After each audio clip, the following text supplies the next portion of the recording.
Don't look behind the curtains, Mary. I'm not out there anymore. I'm already inside.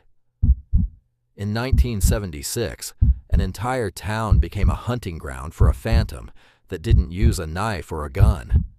They used your darkest, most disgusting secrets as a weapon.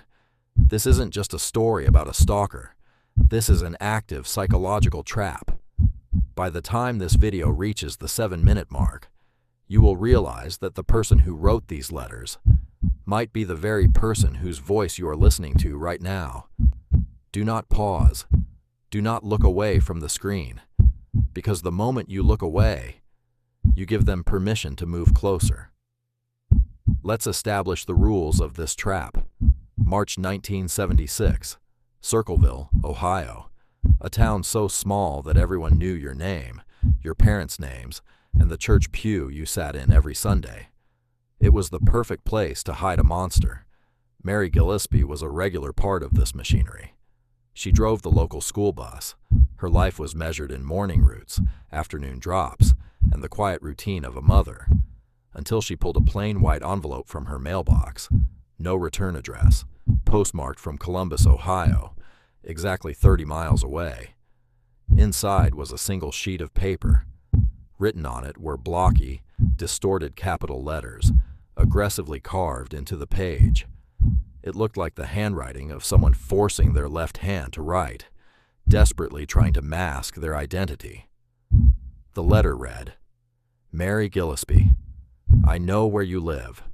I've been observing your house. I know you have children. This is no joke. It's pause right there. Breathe. Think about that phrase. I have been observing your house. It implies hours spent standing in the dead of winter, behind the tree line across her street, watching her turn off the kitchen lights, watching her text, watching her tuck her children into bed. But the letter wasn't just a threat. It was an X-ray. It accused Mary of having a secret, passionate affair with the school superintendent. It gave her 2 weeks to admit it, or face total ruin. Here is where we play our first mind game. The affair wasn't public. Mary hadn't told her best friend. She hadn't written it in a diary. She hadn't left a digital footprint. It was a phantom thought, locked inside her own mind. So ask yourself, how did the writer know? Was her bedroom bugged? Was someone listening through her vents? Or worse, was the person writing the letters sitting at her dinner table, passing her the salt, and watching her face turn pale as she read it? Mary did what any desperate human would do. She forced herself to believe it was a sick prank. She hid the envelope at the bottom of a drawer and tried to breathe. That was her first mistake. You can never ignore a shadow, because when you ignore a shadow, it only grows taller. And the writer was about to cast a shadow over the entire town. 2 weeks passed. The silence in Mary's life was louder than any scream. And then the mailbox rattled again.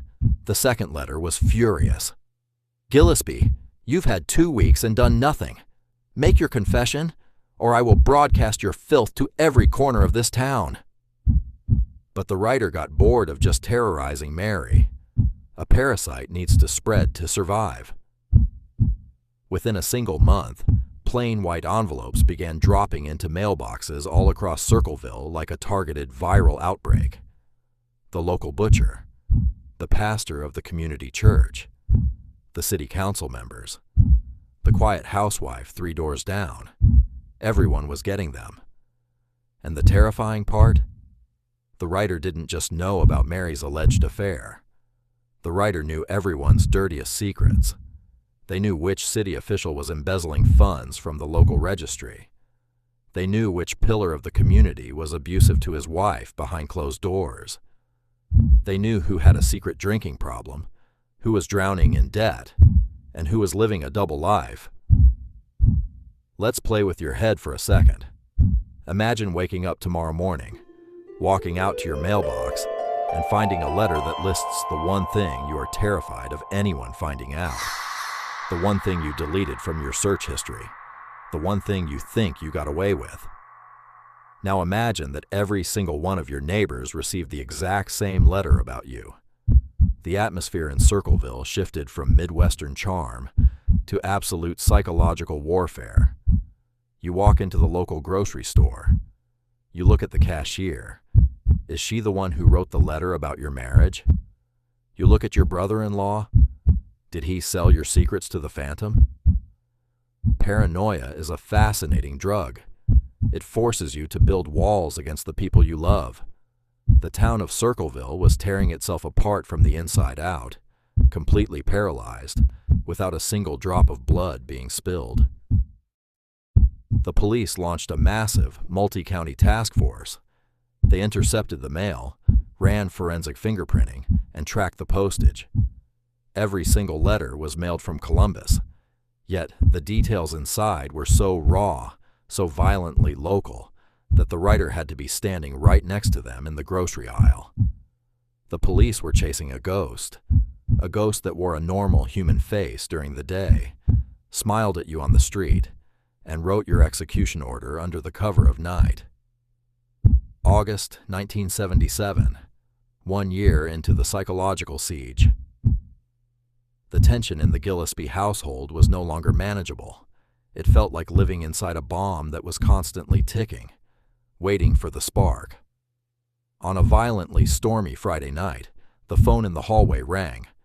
Ron Gillespie, Mary's husband, answered it. We will never know exactly what the voice on the other end said to him, but his daughter, who was standing in the kitchen, later testified that Ron's face went entirely white, his jaw locking in a state of blinding, primal rage. He slammed the receiver down, ran to his closet, and grabbed his loaded 12-gauge shotgun. His daughter screamed, begging him to stay inside, but Ron was deaf to her cries. He ran out into the pouring rain, jumped into his pickup truck, and tore down the driveway, his headlights cutting violently through the pitch black. He told his family he was going to catch the writer tonight. He knew exactly where the phantom was hiding. Less than 20 minutes later, a mile down the dark, wooded road, Ron's truck violently veered off the asphalt and slammed full speed into a massive oak tree. When the sheriffs arrived at the wreckage, the scene made no sense. The impact had crushed the cabin, killing Ron instantly. But when they inspected his shotgun, which was resting on the floorboards of the passenger seat, it had been fired exactly once. Let's analyze this. Let's look at the pieces the police tried to sweep under the rug. The sheriff quickly ruled the case a tragic drunk driving accident, claiming Ron lost control of his vehicle. But the local coroner's report threw a wrench into that lie. Ron's blood alcohol level was barely over the legal limit. He was a seasoned driver on a road he had traveled thousands of times, and more importantly, what did he fire the shotgun at? There were no bullet holes in his own truck. There was no animal carcass on the road. Did Ron see a silhouette standing in the middle of the rain-slicked highway? Did he roll down his window, fire a desperate shot into the darkness, and get blinded by something right before his steering wheel locked? The police buried the file. They wanted the nightmare to go away, but the writer wasn't done. The very next week, a fresh batch of letters dropped into the mailboxes of Circleville. They mocked Ron's death. One letter, sent directly to Mary, read, "Your husband died looking for me. Don't make the same mistake. I am still watching. 6 years passed." The letters became more aggressive, shifting from exposing secrets to actively demanding blood. By 1983, Mary Gillespie was a shell of her former self. While driving her usual morning school bus route, she rounded a sharp bend and froze. There, nailed to a wooden fence post on the side of the road, was a large, hand-painted sign. She pulled the bus over, ordered the children to stay inside, and walked toward it. The sign contained a disgusting, graphic message mocking her and her children. Blinded by years of accumulated trauma and fury, Mary reached out and violently ripped the sign from the post. As she pulled, she heard a sharp, mechanical click. Mary stopped breathing. She looked behind the wooden board. Hidden inside a small, hollowed-out box was a loaded, cocked .25 caliber pistol. A crude tripwire was tied directly from the back of the sign to the trigger.